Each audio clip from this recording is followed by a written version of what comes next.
滂沱大雨的黑夜，陈小娟不停地往前奔跑。她听到身后的警铃大作，她回头想要看清是谁在追捕她，然后在不停落下的雨滴间，看见远方有车着火了。她想起自己所驾驶的智慧电池车被人害入病毒，当场失能撞向马路旁的商家。他在车子着火之前顺利挣脱安全带逃了出来。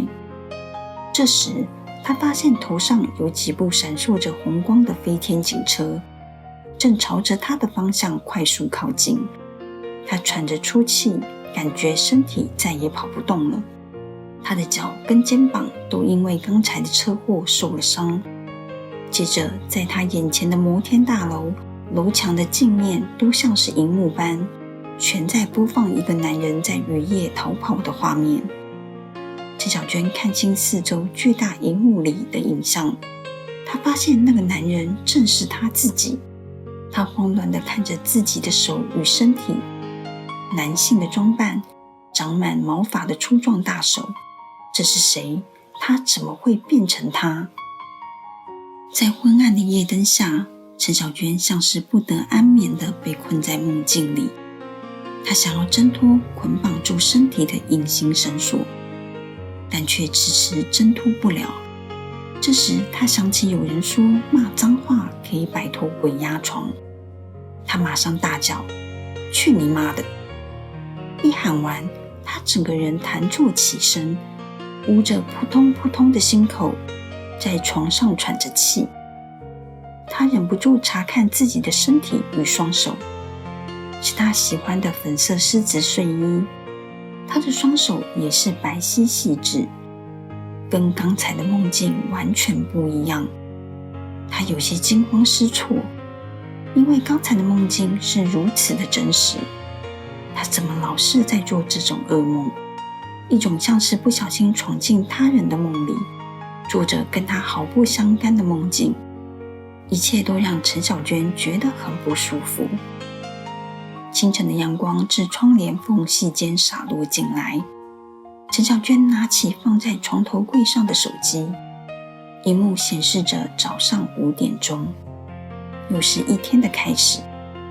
她毫无生气地呆坐在床上。她跟王志胜分居已有1星期，这段时间他们都没有任何联系，连小孩王明阳也没有再说想要找爸爸，好像认定爸爸已经不会回家了。今天是假日，他下午要到光明之家上心灵课程。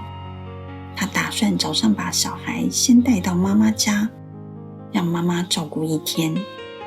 妈妈昨天知道他还在接触光明之家，就没好气的碎碎念他怎么还去那种奇怪的宗教社团，怪他不好好带小孩，只知道相信邪教，嫌他念到大学毕业却一事无成，去参加那种邪教聚会，还把小孩托给他这个老人家照顾。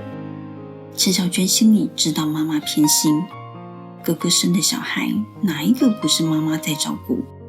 哥哥跟大嫂只顾着经营自己的餐饮事业，把自己的3个小孩都丢在老家给妈妈带，但妈妈却从来没有一句怨言。只要陈小娟表露出妈妈偏心哥哥，对她这个女儿一点也不公平，妈妈就会对她更生气，骂她身为女人家不会好好照顾家庭，只会一天到晚找老公吵架。哪像大嫂是个贤内助，每天辛苦工作，只为了帮助哥哥的事业。你以为你大嫂不想当一个好妈妈吗？她是因为你哥的工作实在太忙了，才会拜托我帮他带3个小孩。他每个月给我的孝亲费都很多，哪像你只会怪我偏心。你哪一次要带明阳回来，我会阻止你，跟你说不要吗？每一次妈妈对他的怒骂，都让他觉得他们母女之间真的是对牛弹琴。妈妈根本不了解他的难处，只会怪他不争气。妈妈家对他而言是一个难解的家庭课题。不过王明阳一听到假日要去外婆家，却是开心的手舞足蹈，因为他可以跟表哥表姐们一起玩。看来这孩子最近因为父母吵架也不好过。为了不让妈妈对他有更多的抱怨，在带王明阳去妈妈家前，陈小娟先到超市买了一些妈妈爱吃的水果，王明阳也挑了几样喜欢吃的零食，想要带去外婆家和表哥表姐们一起分享。把王明阳带到妈妈家安顿好后，妈妈送陈小娟出门，你如果忙，就明天再来带明阳回去。妈，谢谢。陈小娟有些不习惯妈妈的慈爱，但听着王明阳在屋内跟表哥表姐们玩在一起的欢笑声，她又觉得心里踏实了不少。我忙完就会来带明阳回家，谢谢你帮忙照顾孩子。妈妈露出不咸不淡的表情回应着。陈小娟知道这是妈妈想要结束对话的反应，她心想着妈妈一点都没变，对她这个女儿就是不偏爱。跟往常一样，在光明之家的教室里，陈小娟和参与光明之家的兄弟姐妹们一起围坐成一圈，手牵着手一起闭眼冥想。这时主持光明之家的宗师会唱诵来自印度的经文，带他们一起进入洗净心灵的冥想世界。然后跟往常一样，有些兄弟姐妹们会开始颤动自己的身躯，因为彼此是手牵手的缘故，这样的震动会一个接着一个。然后陈小娟听见不远处的一个姐妹开始哭泣，有些人会大声忏悔自己最近发生的罪过。如此令人毛骨悚然的景象，陈小娟却是甘之如饴地跟着摆动身子，而明明是闭眼进入黑夜般的冥想世界，她的眼前却出现一个女人的身影。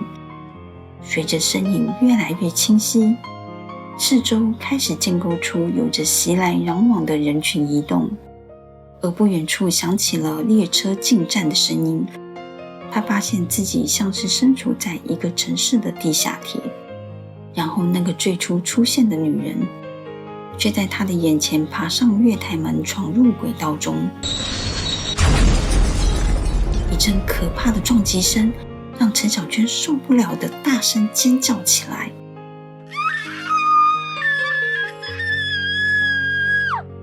陈小娟睁眼站起身的大声吼叫，她的突发行径吓坏身边一起做冥想的兄弟姐妹，有人害怕地甩开了她的手，但陈小娟仿佛进入无我的境地，她无法控制自己的情绪，用尽全身力量疯狂地大吼大叫，还不停地对着空气张牙舞爪。